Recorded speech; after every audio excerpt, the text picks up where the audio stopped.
Many indie game developers are great at coding, but when it comes to art, not so much. When you're excited to make games, it's easy to jump into an engine and start setting up variables and controllers and all that stuff, but for some of us, the visuals are the hard part. And if you're not much of an artist, this can be a big handicap when making your own games. So a lot of us rely on stock asset packs and pre-made art to make the visuals for the games you're developing, and it limits our creativity like crazy. Using pre-made assets can be pretty appealing, and it's not a big deal if you're working on a small prototype, but what if you want to make a really awesome and unique game? You don't want your game to look like somebody else's game, right? Not to mention that if there's a prop or a weapon or something that you need that isn't in the stock pack, you're kind of out of options. But imagine creating your own art for your games. Then you'd be able to create without limits. What if you could draw any asset that you need quickly and easily and have it look beautiful? That would really take the limits off of your creativity, because then when it comes to developing your game,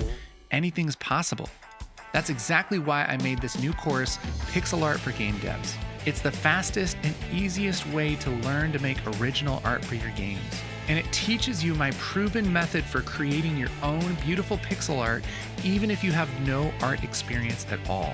We start with the very basics, learning the art fundamentals that you need to know and how they relate to pixel art. Then we dive into what makes pixel art unique, how to make it look good, and even how to get started and come up with ideas for your art. Then we'll walk through my pixel art process, which simplifies the creation of absolutely anything you want to draw, breaking it down into little steps so you never get lost or overwhelmed. Then we'll dive into a bunch of examples, creating pixel art assets for our game. This builds muscle memory and confidence so you can make anything you need for your own games. Finally, we cover exactly how to export in proper sizes and formats so you can get your pixel art into your game engine and make your game look snazzy. This was designed to be the most approachable and useful pixel art course ever. If you're an indie game developer, making your own art is an essential skill, and this is the quickest and simplest way to start creating professional-looking pixel art for your games.